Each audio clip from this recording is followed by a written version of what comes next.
Good evening, ladies and gentlemen. Thank you for joining us tonight on episode 35, season 3 of the Standoff with Brad and Richie here on New Zealand Sport Radio. We're here live every Wednesday on Facebook throughout the season. Evening, Richie. Another week of blowouts, and I'm sure we're in for another dose of that in the final week of the round robins. But besides that, I thought it was a week full of entertaining footy. How was your week, and what did you think of the games? My week was good, mate. There were a few blowouts, weren't there? So actually getting pretty keen to see some quarterfinal action, and it starts tightening up, and we see some tense games. But at least we're seeing some nice tries. Definitely. Hopefully it tightens up in the quarterfinals. There could still be some blowouts going in that one too. But yeah, hopefully we'll see. Now, while we're live here on Wednesday evenings, 8 p.m, you can also catch our show at your convenience on iHeartRadio. Just remember to search for New Zealand Sport Radio. As always, we're going to cover everything that you need to know in the week that was Rugby League, including our top stories of the week, a review of the second week of the World Cup. We'll then stop and answer some questions from you guys as well as some we've got for each other. And then we'll end the night previewing week 3 of the World Cup, which starts to include the women's game. They're starting up, so be good to see. And see Simon's here, and Simon says, evening Simon, he said the International Rugby League Board does need work on improving the quality of all the teams. Spoiler, that's related to a question I've got for Richard later on, so we'll see if he can fix that problem. So remember to send us comments and questions throughout the show, and we may as well just jump straight into the top stories of the week, Richie. Sure, mate. First one's not the greatest, but young hooker Liam Hampson, who played for the Redcliffe Dolphins this season, passed away while on holiday in Spain in an unfortunate accident. He was 24 years old, friends with a lot of Warriors players that spent their time at the Dolphins and a lot of the players that are currently playing in the World Cup for the Kangaroos. Bit of a shock, and send well wishes to his family and what will be a horrible time for them. But what's your thoughts on the news? Oh, devastating, obviously, mate. I saw the pleas from his mates, from AJ Brimson and Jordan Ricky, start to circulate on social media, and you always hope for the best, but unfortunately, it was a terrible accident that happened, and such a sad thing to happen to such a young bloke with, by all accounts, was a talented player, and you just hate to see it. So, thoughts to his family and friends and players that he played with. They'll all be hurting right now. So, definitely. So unfortunate news there, and we'll quickly move on from that after sending our thoughts. Shark prop Andrew Fafita has announced his retirement. He had hoped to play on next season, but due to a massive list of surgeries he needs, he made the tough call to finish up. I've got a list, Richie. I know you already know about it, but he needs a knee osteotomy. I'm going to butcher all of these. Ankle straightening, a nose reconstruction, elbow arthroscope, finger joint fusion, and teeth implants. It's a pretty big Christmas wish list there for him there. But what's your thoughts on Andrew Fafita's career, and 2 on all the stuff he needs to do to get himself into working order? Well, he's had a great career, hasn't he? He's been a bit tough. It's been a bit tough form-wise for him the past couple of years. Probably we have a bit of context as to why now, but obviously won a championship with the Sharks, and he's done great things with the Tongan side as well. So he's been in his heyday a very feared player and great career, but he might as well change his name to RoboCop after all that stuff's done to him. Yeah, I think, he's had a fantastic career. He had a few years where his form dipped, but I think he really bounced back this year. He kind of found a new gear coming into it as he kind of changed his role to like the interchange rotation prop. And it seemed to really help not only him, but the Sharks as well. So didn't get to go out on the high of winning a premiership, but at least it wasn't that situation where they go, he played 1 year too many. He kind of left on his own terms in that regard, where he ended on a reasonably decent season. But yeah, it would have been interesting to see where he ended up if he got to play one more year. But that's all gone now. But hopefully, I assume he'll end up in some role, either with the Sharks or with youth. With his turbulent off-field dramas that he had, he's got a whole lot of experience to pass on to the young players on what not to do, I guess is probably the way to say it. But just a lot of knowledge he can pass on to the younger players coming up. So hopefully there's something in the pipeline for him there. Yep. And next bit of news, we haven't talked about them too much, but we may as well talk about the Dolphins a little bit. Nathan Fiends officially joined the Dolphins as an assistant coach, obviously a former Cowboy, former Warrior. He's done a lot of coaching in lower grades in Queensland the last few years, and think it's a decent signing. Another guy that's integral in that area and has a lot of experience. So I'm sure he'll do good things for the Dolphins and their team when they eventually actually get one. They still need a few more players, in my opinion, but wishing them nothing but the best. What's your take on Feeney? Oh, he's a great New Zealander. Yeah. But yeah, it's pretty good for the Dolphins. Nathan being a former hooker and half probably can work with some of the young halves coming through like Qatar and help bring them through. So, yeah, I wish him all the best. I was a big fan of Nath. So, yeah, hopefully he can do good things there with the Dolphins. Definitely. And we had a player trade happen this week. The Panthers and Tigers have made the player trade, seeing Tyrone Peachey return to the Panthers while Charlie Staines goes to Tiger Town. What's your thought on the trade? And would you like to see it happen more in the future? It's kind of a poorly kept secret. I think this one's been bubbling away for a wee while now. I think Peachy was quite good when he was with the Panthers before, so hopefully for him that'll reignite something because he's had a couple of tough years with a couple of clubs that aren't quite as good as the Panthers. But it'll be interesting to see how Charlie Staines goes because he's kind of been out of the starting lineup and just been used as an injury cover now that they've sort of got.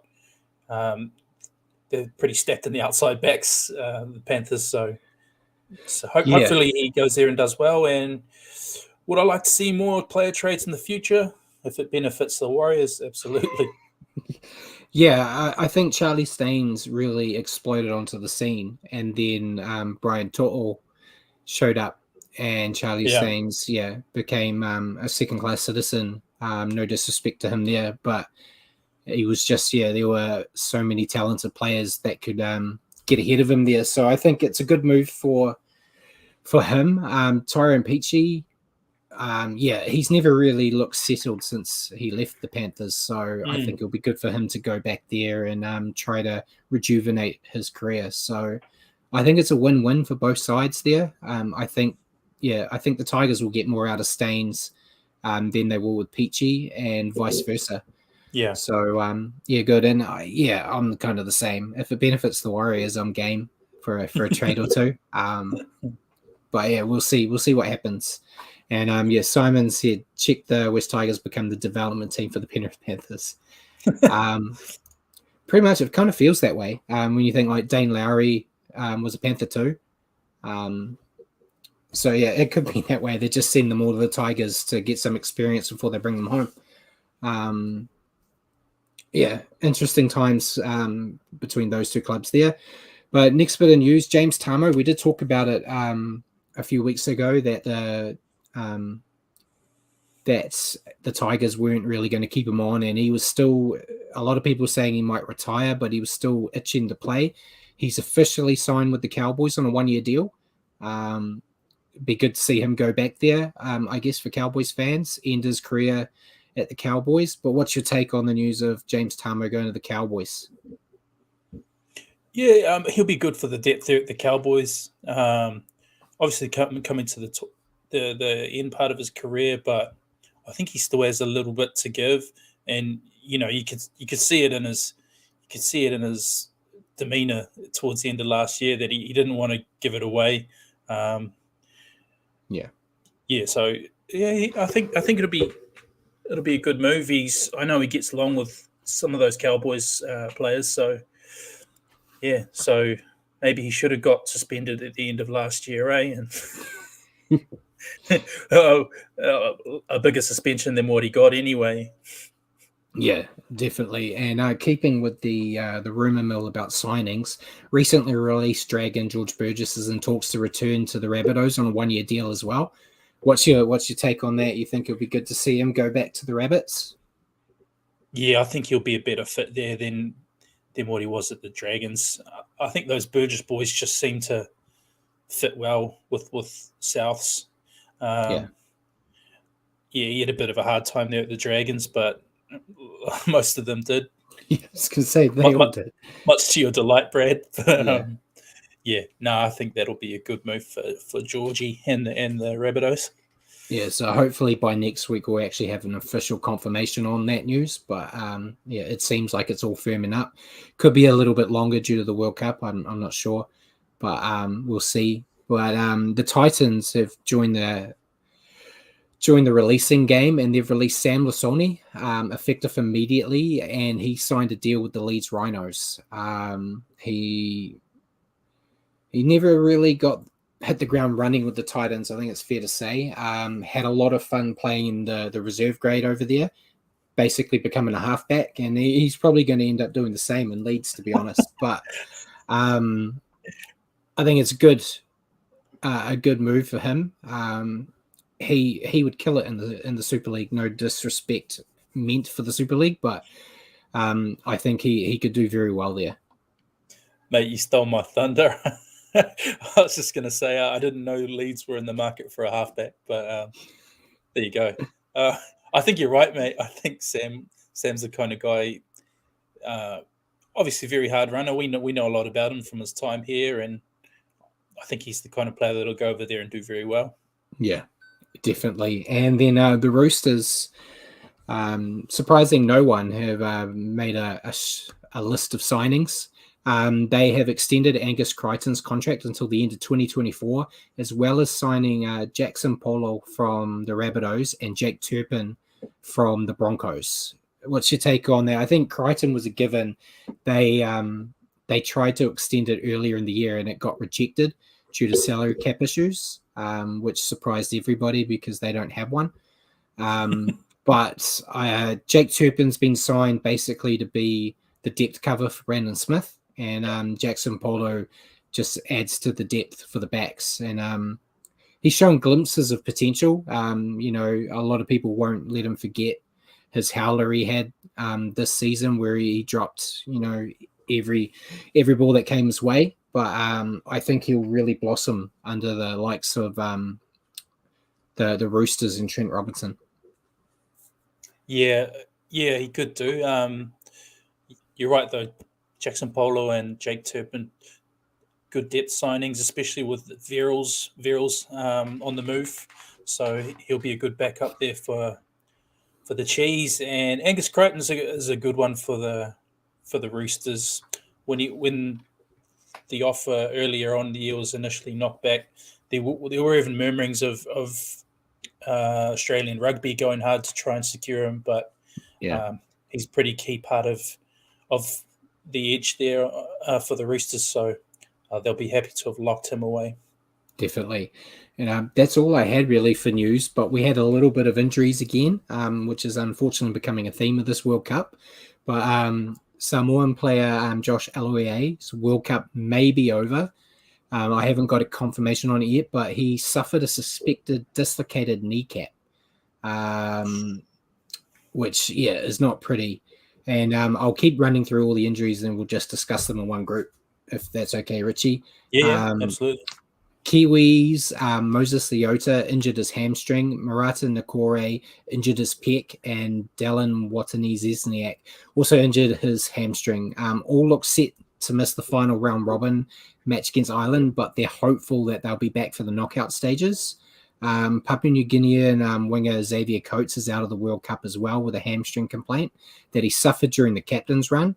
And England centre Callum Watkins is stood down for 11 days after his HIA failure against his side's win against France. Another big loss for Samoa. They just keep seeming to drop. Nakore, Leota, and DWZ are all big losses for the Kiwis. Xavier Coates is a massive loss for Papua New Guinea, and I think England will probably be fine. Callum Watkins, it's only a week in a game that really doesn't matter, and he should be back for the serious part of the year of the World Cup. Sorry. Yeah, I'm hoping the best, particularly for the Kiwis boys. Sad to see Dallin with his hamstring. He was really tearing it up in that game and was probably easily our best players. So hopefully he's all good. And we're going with what Simon. I forgot to put this in because I thought it was a laugh. Hold on, I'm just getting that up to see if I can share it. But the Lee Centurions have changed their name to the Lee Leopards. Owner of the club has fixation with it as he wears leopard style suits. Now I'm going to see if I can actually share this. Paul's not here, which is why you can wonder why I'm not doing things properly. Producer Brad. That is their new jersey, Richie. I don't know if you've seen it. I'm hoping it comes out all right on the screen for everyone watching. Yeah, I can see it. Unfortunately, that is awful. It's awful. Yes, I don't understand. It's bad. I made a joke in a group chat with some other people that it still looks better than the Dolphins jersey. And then I also said I can't throw stones due to the picnic blanket I have behind me. But hey, that's gorgeous. That's got to be up there with one of the worst ever jerseys out there, surely. They weren't even creative with the leopard. It looks like they've just found an image on Google and just screen printed it onto the jersey. I don't mind the leopard's name. I don't understand changing it when you've been the Centurions for so long. But interesting. Interesting is all I can really say. So that's not on your Christmas wish list. No, it's not. I'm sure Simon will give us some feedback on his thoughts on that jersey, but not great. But yeah, before we move into the games, we'll go through Naughty Boys. We've actually got a couple this week, which was good for me to keep me going. But Island prop Jamin Jolliffe has received a 1-match ban for a grade A high tackle. He did try to fight it, but was not successful. He's also joined by his teammate Liam Byrne, who's been suspended for 2 matches on 2 separate dangerous contact charges. So his World Cup's essentially over unless Ireland can shock everyone and defeat the Kiwis and somehow squeak into the knockout stages. And then also Fijian Tui Kamika. He's going to miss this week's game against Scotland after pleading guilty to a grade A dangerous contact charge. So I'm not going to lie, I didn't see the Ireland game, so I didn't get to see those charges. And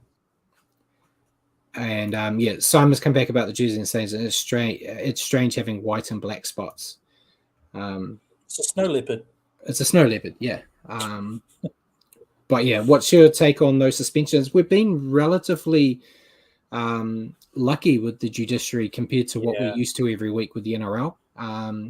I think we've had like 3 bans so far after 2 rounds. Yeah, I mean, Tui Kamika is a good player. I don't think it's going to be a deal breaker for them, and with the game they got coming up, I think they'll win it pretty comfortably regardless. Jolliffe's a pretty big blow for Ireland, though. Again, though, I don't think they were probably going to win that match and not progress any further. But I mean, if they wanted to spring the upset of upsets, they probably needed all those kind of troops on deck.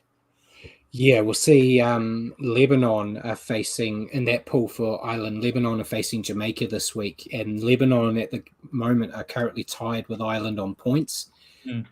So Lebanon, you will assume, will win against Jamaica. Yeah. So Ireland really need to need a win against New Zealand to have a hope of taking that second spot. It's doubtful. It's very doubtful. Stranger things have happened, but yeah, I don't see it going their way. So yeah, that's basically the Irish guys' last chance at the World Cup gone. But yeah, Tui will be back for the knockout stages because Fiji have the luxury of playing the only team in their pool that hasn't won a game yet, and I don't see them winning this week. So yeah, not a lot of naughty boys. So we may as well just jump straight into our review as we did last week. We've picked 4 games that we'll talk about in depth. So I will go through the other games now, Richie, before we talk about those games. So the first game we had was the final game of round 1, where the Cook Islands defeated Wales 18-12. Then we had, going into round 3, Fiji wiped the floor with Italy 60-4. Lebanon defeated Ireland 32-14. Tonga defeated Wales 32-6, and Papua New Guinea defeated the Cook Islands this morning 32-16, which leaves the 4 games we're going to talk about. So the first one was Australia defeating Scotland 84-0. Your thoughts on the game, Richie? I'll let you go first on this tight tussle. Yeah, I was quite impressed with Aussie taking out powerhouse of rugby league, Scotland. Yeah, what do you say about a game like that with a scoreline like that? Cleary obviously coming in for his first game for Aussie, and obviously fantastic. The Fox as well with 4 tries, one of them a real highlight, real try, his last one. Just shows that New South Wales were very silly not to pick him earlier in the year. But yeah, it's very tough to get a read on anything in a game like that, obviously, when the scoreline's so one-sided and the opposition aren't offering up much resistance. But, you know, they did what they needed to do. You can only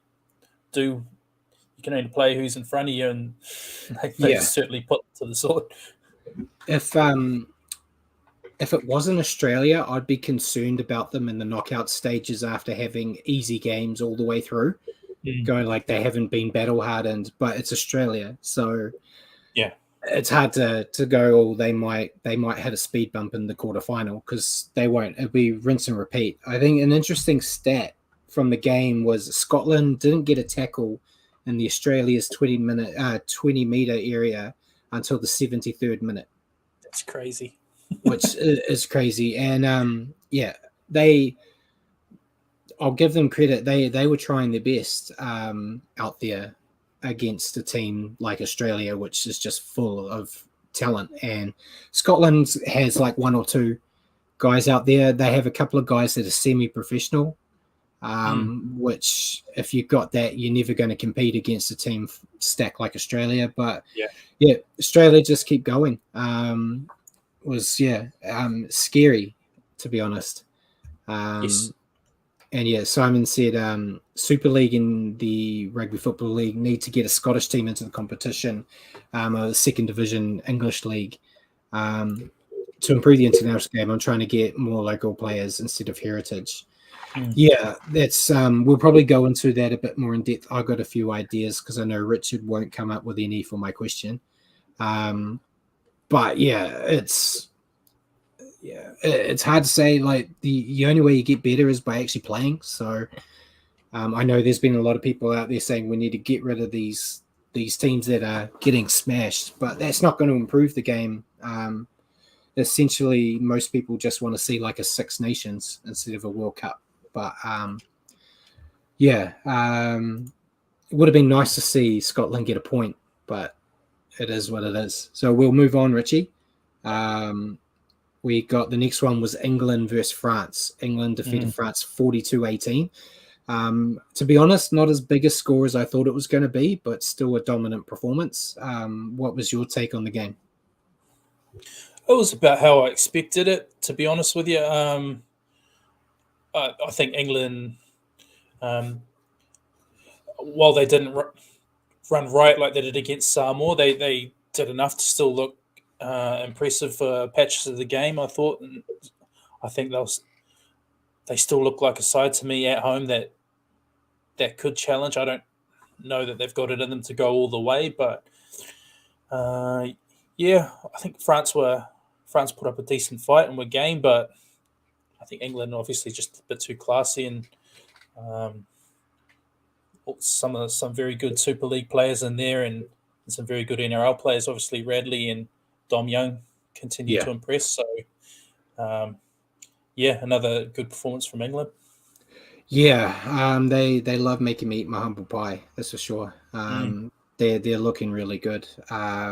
Victor Radley, I think he adds an extra dimension to them that they traditionally wouldn't have. I feel like a lot of they're a bit more old school, where the forwards are forwards and the backs are backs, compared to the other nations down here, where you've got forwards that are just as skillful as the backs. Radley's kind of that bridging gap where he can be a playmaker in the forwards, which we saw. He set up a nice try for Luke Thompson.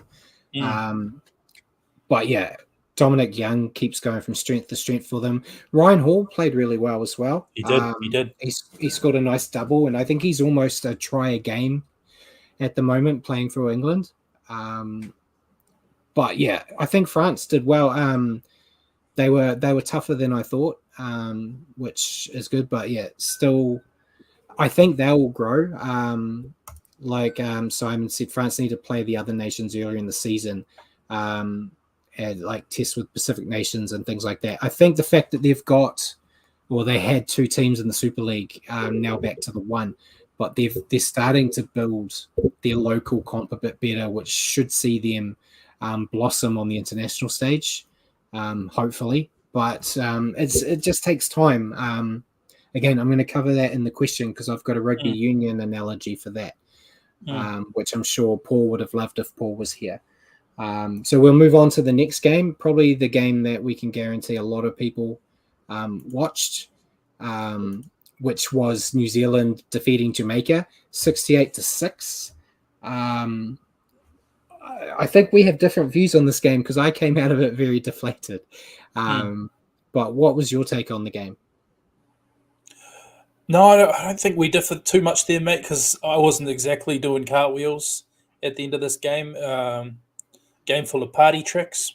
Jamaica bringing out all their short kickoffs, and it was very successful. We were messaging each other during the game, and we got to come up with a way to counter that because it's caught us out in this game and against Lebanon as well. So other teams seeing that may look to exploit it. I know your views on the game and our lack of combinations with our spine due to players not playing, and I agree with that as well. Luckily, we had some good individual performances. DWZ obviously running riot before he had to go off with a hamstring tweak, but yeah, we again big blowout score against a lower team.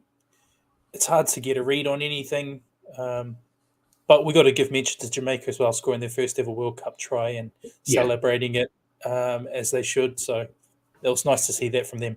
Yeah, so before I go on to a rant about the Kiwis, credit to Jamaica getting that try. It was great to see, they were never going to win the game.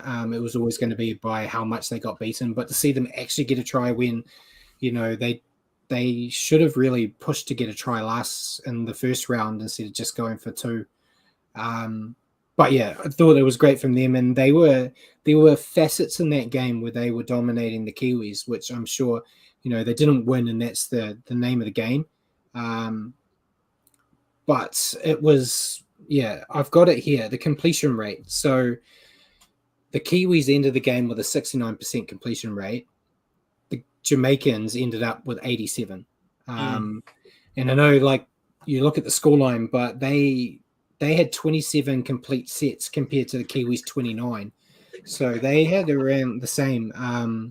Simon's put here, listening to one of the USA Rugby League podcasts, it sounds like your making was likely to qualify for the next World Cup, while in the US is dysfunctional. Jamaica will probably qualify according to them.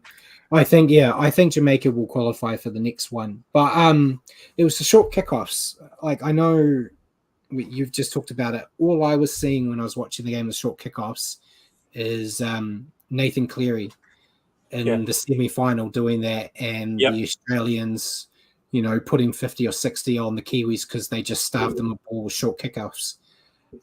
They need to fix that. Joey Manu was wasted in the halves.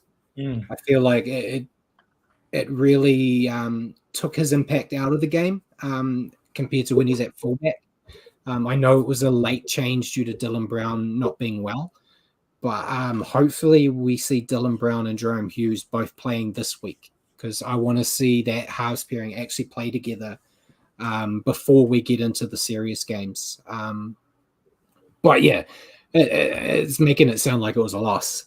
And last thing, you didn't mention it, goal kicking. Terrible.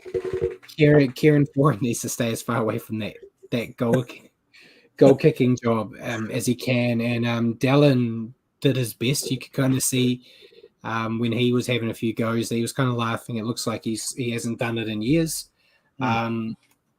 I know we talked before we went live that, Jordan Rapana is probably going to have that role again when we get into the nitty gritty of the World Cup, but he's not really a bullseye either.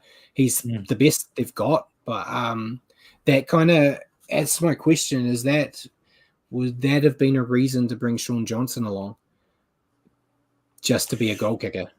I don't know. I feel like then you have to put him in the team. Yeah, and maybe talk to Parramatta and Melbourne about why they've got halves that can't goal kick. I don't know. But it was a good performance from the Kiwis against tougher opposition. I think they may have had a banana peel match here, but they were just very lucky to have an off night against a really inexperienced team like Jamaica. But yeah, that takes us to the last game, and I wanted to include it just so you could feel a bit better about yourself, which was Samoa defeating Greece 72-4. So everything's right in the world now. Samoa aren't the laughing stock of rugby league anymore, or are they still when this was just a one-off? No, mate, this was a phenomenal performance against the high-quality opposition. No, but in all seriousness, it was a good bounce back. I know Greece. Where do they stack up? Probably alongside Jamaica and teams like that. So if Samoa didn't go out and put a good at least 50-plus scoreline on them, then it just would have solidified what we were feeling last week after they got soundly beaten by England. But they did what they needed to do and bounced back really nicely. Now you just need to see them put in a good performance against a good team. To start getting your confidence back in them, because 72 against a team like that, you expect it from a team so stacked. So it'll be nice to see them tested now. Yeah, and Simon says, does that guarantee that Matt Parrish keeps his job? I don't think he should be the coach now. I think he's half the problem. I was going to put in the news. I can't recall the Samoan player.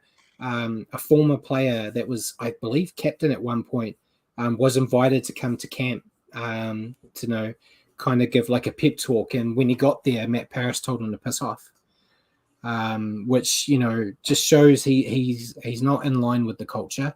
I'm not saying that the Johns brothers would be better, but I feel like Parrish has been the biggest complaint. I think we talked about it last week. A lot of the players don't want to play for Parrish either. So that's more on the top dogs in the Samoan camp need to kind of, if they want to be serious, they need to, actually get coaches that are serious about doing the job. You look at, Tonga, they went out and got Christian Wolf, things like that. They need, if they want to be in talks with the Tongans and the Papua New Guineans of the world, they need to get a better class of coach. And with the talent that they've got there, I'm sure there's a lot of coaches that will be willing to, give them a go. But the difference in this game, I think, fanboying here, but it was bringing Chanel Harris-Tavita into the halves. Yeah. Yep. I said it last week that Jerome Luai and Anthony Milford are too much of the same, and I would have Chanel in there to be the steady half. And it didn't look like that was going to happen when they announced the team. He wasn't in it, and they had Faumu Brown in the halves, and I was a bit disappointed that Chanel Harris-Tavita, in what could be his final ever run as a league player, wasn't going to get a look in the Samoan side. But yeah, he went out there. He scored a nice try. Was influential in getting them in the right direction, and I think they looked better for it. And I think maybe it was just a wake-up call for the Samoan players as well, that they had to be a bit more serious and take their opposition seriously. And look what happens when they do that. They got this week. They got France, which should be a real test for them. That'll be a better test. Yeah, so yeah, I'm a bit more on the bandwagon for them now. Stephen Crichton, I think we should try to talk into being a Kiwi so he could be our goal kicker. But it was a good performance, a good bounce back for them. And it's a bit like the Jamaica game. It's really tough. They're going to win, and you critique them depending on how much they win by. If they win by 1 point, they may as well have lost. If they win by 100, it was more what margin are you comfortable with? And a 60 up, I think, is kind of what we expected before that England game. So yeah, good to see they stuck with it. But that was round 2. I believe it's the whole round done for the first time. Yes. So we get to talk about all new games for round 3 shortly. And Simon said Samoa France game will be game of the round. I think so. Looking at the games that I've got the list here, I'd say that would be. Tonga Cook Islands could give them a run for their money, but that's spoiling our preview because we've got questions first. No one's asked us questions there, so Simon, if you've got a question, throw it through. We'll go with your one first, Richie, because I feel like my one might take a bit longer. You probably will. I just wanted to reignite the Pacific Island rivalry, and after seeing Samoa take care of Greece, as we just spoke about, and Tonga having their 2 games were slightly more tightly contested, although they did get a comfortable enough win against Wales. They had a real tussle against Papua New Guinea. So now that Samoa's had a nice bounce back, if these two were to meet in a finals match, based off what we've seen so far, who do you have winning and why? Tonga, because on the adoptive Tongan in our little conversation here, it's Tonga versus Samoa. Here between you and me. No, I think on the hard fought battles alone, that gives them a slight edge, and then the caliber and the fact that this Tongan team has been playing together for a while, I would give them the edge. But Samoa does have the X factor of that talent that they've got there. So I wouldn't sit here and go Tonga are going to win this by a landslide. I would go in going, I think Tonga are going to win, but if Samoa win, I'm not going to be surprised. But yeah, I still think Tonga. Tonga for me, I think it's just, they've got too many runs on the board at this stage. What about you? You bias Samoan? No, yeah. I was going to say as well, I think just off the back of combinations that have already been built, Tonga seems to have a more sound, sort of settled lineup. Samoa have had quite a few players sort of thrown together and just put their hand up for the World Cup this year. So they're still working those kind of things out. So based off that alone, I would slightly edge it towards Tonga, but I wouldn't head down to the TAB confidently, put it that way. I think it would still be a toss of the coin kind of call. Yeah, really. And before I go to my question, Simon's put one up for us saying, do you think the European Rugby League nations should have a reduction in qualifying slots in the World Cup and give 2 other regions in the world those slots? I would be for it, but I'm still concerned about you bring other teams in that are just going to get smashed compared to ones that already have an extension. But I would like to see some other teams make it. But a lot of the teams are still in the northern hemisphere that aren't already included. So if you've got an idea of other regions that are competitive enough, Simon, let me know. But what's your take, Richie? Yeah, it's a hard one to say. I mean, what other regions would we be talking? And I think it would still be sort of scraped together teams that only get put together in a World Cup year. So you would inevitably end up with more whipping boy teams in the World Cup. Yeah, I guess the African region. But South Africa have never really hit the ground running in the rugby league game, which is crazy because I feel like so many of them are kind of built for it. Built for it. And yeah, Simon said maybe in Asian or Africa, but they won't be competitive. Yeah, Asia and Africa, if you did one from each, if you had like a Japan and that interested, but Japan have kind of going into what I'm going to talk about soon, but Japan have invested very heavily in rugby union to become competitive, and I don't know if they would be interested in doing it with rugby league. But yeah, and there you go. South Africa got beaten by 70 points by the Cook Islands in the qualifiers. So that's how out of depth. And I don't know enough about the other countries in Africa and rugby league, and I would dare to say South Africa's the most competitive in the Africas. So if they're getting beaten by Cook Islands, who are kind of on the lower tier in the World Cup currently, it doesn't really help us make it a more competitive World Cup. But that kind of segues into my question. I've remembered I haven't talked about the standings yet, so we'll do that before we preview round 3. But my question for you, Richie, was there's been plenty of talk regarding the blowout results so far in the World Cup. What would you change to make the round robins more competitive? Fix it now. Give the minnows a 30-point head start when they play a big team. No, I don't know. I feel like the Rugby League World Cup, there will always be blowouts in the pool stages due to the nature of international rugby league and the lack of meaningful fixtures and having teams get pieced together in a World Cup year, having probably played bugger all meaningful matches at all in between. And that's just the way it is. I think rugby league is not built like union is for the international game, which is unfortunate because you and I would obviously, we're advocates for the international game and would love to see it flourish, but I think there needs to be more meaningful fixtures for teams from the lesser nations. When you look at rugby union, Japan used to be that team in rugby union World Cups where they'd get 150 points. Oh, did I steal your thunder? You bastard. You stole my thunder. Well, they did. They did. They used to get 100 points put on them in the rugby union World Cup.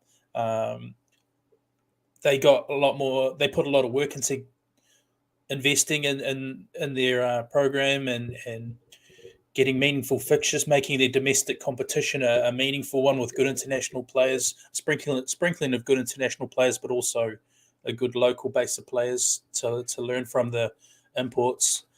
Putting a team in Super Rugby, and they've sort of gone from strength to strength, and now they're beating the heavyweights like South Africa. They've beaten Ireland in the past few years. So, that's the model. But I'm not confident that rugby league will. Yeah, because the last World Cup, they had they still had 4 pools, but I'm looking back at it now. They had stronger pools. So they had a Group A and Group B that had 4. Group A had Australia, England, Lebanon, France. Pool B had Tonga, New Zealand, Samoa, Scotland. And then Group C had Papua New Guinea, Ireland, and Wales. And then Pool D had Fiji, Italy, and United States. And Group C and D, the top one went through, where Pools A and B, the top three went through. So you had more competitive matches in the round robin, but you still had blowouts. And then you found when you got into the qualifying, sometimes those lower teams still got a blowout in the quarterfinal. So there's no rhyme and reason. You need more international footy. It's the only way these other teams. And yeah, I had Japan, but you stole it. It's cool. Japan, they got 140 something points put on them against the All Blacks in the World Cup. Go back. Was it the last World Cup or the World Cup before where they beat South Africa? It was the one before. They beat South Africa and shocked everybody. But that is time and investment. Japan really focused on building the game in Japan. Admittedly, they have a lot of talent that comes in and plays in that competition, but that gives their guys that are going to put on the Japanese jersey playing weekly footy against some of the best players in the world. It's really the only way to do it. And if these teams don't get, if they play one game a year before a World Cup, they're never going to be ready. They're not like Australia, where Australia can play no games for 3 years and then come in and do it. And yeah, Simon kind of said the same. It's going to take time for these teams to improve money and investment. Yeah, big time. Simon said, but that World Cup had 14 teams, and I prefer the 16 teams. I think four pools of four I like. And Samoa in that World Cup qualified for the quarterfinals with a draw to Ireland, who won 2 games and couldn't make the quarterfinals. So yeah, that I do remember that because that was a bit dodgy. Wayne Bennett said to the current chairman of International Rugby that you need to get France. Yeah, there's heaps of potential. They just need to invest, and it's international footy is still not taken seriously. Everyone kind of gets all about international footy once every 4 years when there's a World Cup, but those 3 years in between, Australia don't care. The Kiwis do care. They just can't get games. They do seem to be really interested. Tonga, Samoa, Papua New Guinea, they are really interested in playing, which is why I still say that when the Australians do their stupid state of origin thing, we need to use that window. It's not going to happen now because they changed the scheduling again, but that when they're playing, that's the perfect time to have, New Zealand versus Tonga, Samoa versus Fiji, or Samoa versus Papua New Guinea, doing some like Pacific Cup or at least do a Pacific Cup every year that isn't a World Cup year, where you have Tonga, Papua New Guinea, Cook Islands, Samoa, Fiji, New Zealand, whatever you want to do there. That's not really helping the teams that are struggling, because the teams that are struggling are in the UK, but they need to do something simpler up there, like a European Cup or something. Yeah. The more international games they can play, the better they'll get. What Jacko says, that's very relevant. I feel like Australia stifle the international game. Yeah, the only way I see it happening, or maybe it's going to be if Australia lose to the Kiwis in the semi-final and get knocked out of the World Cup.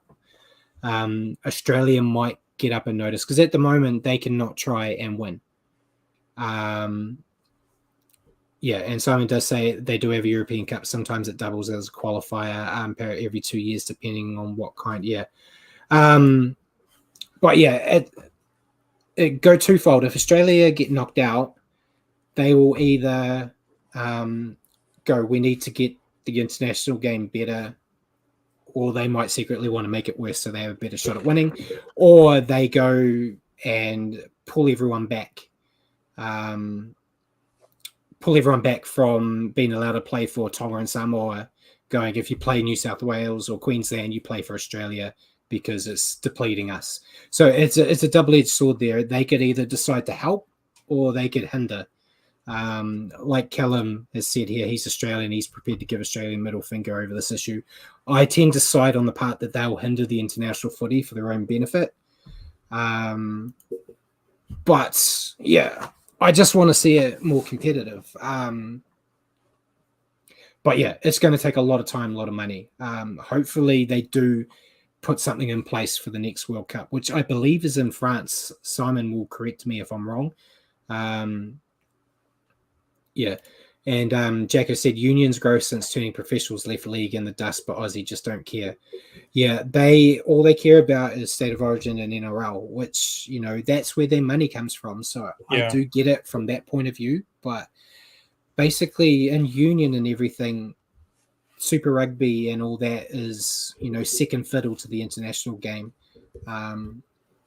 It's never going to get that way in league. NRL is just too big of a brand. But I'd like to see a bit more love shown into it, because we love Origin, you know, we talk about it on the show, but I'm not emotionally invested into Queensland like I am the Kiwis, or even Tonga. You know, I love my Tonga. But yeah, I don't know. We just rambled about how to make it better by saying we don't know how. Pretty much. money will make it better. And Simon said the 2025 World Cup is in France. France is the key to the international rugby league in Europe. If they get into it, they'll make it strong. And past history degrees we have had a World Cup, because France is the key up there. As much as I believe Tonga was the key down here, Tonga doing what Tonga have done have really reinvigorated international footy in the Southern Hemisphere. You had Australia who don't care, the Kiwis who do care but weren't playing well, and Papua New Guinea who are crazy. I wanted to get the picture of it. There was a picture today going around of it. You may have seen it on social media of, like, you know, hundreds, or not hundreds, lots of people stacked into a little room trying to watch the game today. So good. You know, they live and breathe this stuff. So, if France can really grab it by the bootstraps and try to make it better there, it's going to be better for everyone. But before we get into World Cup 3, thanks for you guys' input on the question segment. And we'll go into the groups. I'm going to try to share it again. Let's see if I just shut the whole thing down. Let's see. Is it there? Hopefully you guys can see it. I can see it on my screen. So that's the groups. Not really much has changed other than New Zealand getting to the top, thankfully, after being second last week. But Group A, we've got England at the top with 4 points. Samoa and France both on 2, with Samoa ahead of them on points differential, and Greece at the bottom with 0. Pool B, we've got Australia at the top with 4. Fiji and Italy both on 2, with Fiji ahead on points diff, and Scotland on 0. Then New Zealand's at the top of Pool C. Ireland and Lebanon are second and third. Ireland second at the moment with points diff, but I have a feeling that's going to change this week. Yeah. And Jamaica at the bottom on 0. And then finally, Pool D, dare I say the tightest pool out of all the pools. But Tonga are at the top. Papua New Guinea and Cook Islands are second and third, with Papua New Guinea ahead on points diff. And then Wales 0. That's the tightest, because I am very not confident to say who's going to take second place out of PNG and Cook Islands. I would say PNG, just due to the fact of them facing Wales this week. But your thoughts on that before we move on? I think it's all playing out pretty much the way we expected it to. The one tough call was in Group A there, who would finish top, Samoa, England, and I think England definitively decided that in the first game. So, pretty much it's playing out the way you'd expect it to. Yeah, I think if I can recall when we were on, when we were on Ruin Hammer's show previewing, I think we said England, Samoa through, Australia, Fiji through, New Zealand, Lebanon through, and Tonga, Papua New Guinea through, which should be how it is. So we might not be able to pick NRL games, but we look like we know what we're talking about in a one-sided World Cup. Yeah. So that's good. And Simon said he thinks PNG will get through. Yeah, I think so too. And Callum's asked us a question. what has been your try of the World Cup so far? Mine will be Josh Adokar's last try in that last game. Tonga almost got it, but the try was taken away. But what about you, Richie? I'll be different then, and I'll go with Joey Manu's one in the first game. That was my try of the World Cup after round one. But Adokar, had to do it again. That was special. Yeah. One day I reckon he'll play Origin. I think he's a contender. But the longer Brad Fittler doesn't learn that, the better for me as a Queensland fan. But yeah, we'll go into week 3 now. Like we did last week, we'll just go down and quickly say who we think is going to win. First game is New Zealand Ireland. I think New Zealand win that one. England Greece, probably going to be the biggest score this week. I think England are gonna get as close to 100 as you can. England. Fiji Scotland. I've got Fiji. Yeah, Fiji. Yeah, Australia Italy. Australia. The Kangaroos. Yeah. Yep. Lebanon Jamaica. I've gone with Lebanon. Yep, Lebanon. Tonga Cook Islands. I've gone with Tonga. Tonga. These are all going to be the same. Samoa France. I'm going to go with Samoa. Yeah, that'll probably be one of the closer games, but Samoa. If Chanel's not in the halves, France get the win. We'll see. Then we've got Papua New Guinea and Wales. I've gone with Papua New Guinea. Yeah, PNG. And then, so that's all the men's ones. And then Wednesday morning before our show next week, the women start up. So we've got the England women versus Brazil. I have gone with England, I assume. I don't know enough about any team that isn't Papua New Guinea, Australia, or New Zealand. So, I'm going England. Brazil are unknown to me. Yeah, and then Papua New Guinea versus Canada. I've gone with Papua New Guinea. Canada completely foreign to me there as well. Yeah, same. So that's a few more games. We'll still stick with our. I think what we will do, we'll still pick our 4 games, but I'll try to make one of them a woman game, depending on how good or bad they are. Hopefully, but we'll see. Once the Gillaroos and the Kiwi Ferns play, I think we'll see some good footy out of that. And Papua New Guinea should give us something else too. But anything else you want to add before we go, Richie? We might actually finish before an hour for the first time this year, and it's without Paul. So, should we ramble for a couple minutes? I can ramble. So yeah. No, thanks everyone for the chat. It's nice the World Cup theme. I'm really enjoying it, and I'll sign off for any Union heads from. I'll sign off from the home of the Ranfurly Shield and the Bunnings NPC champions.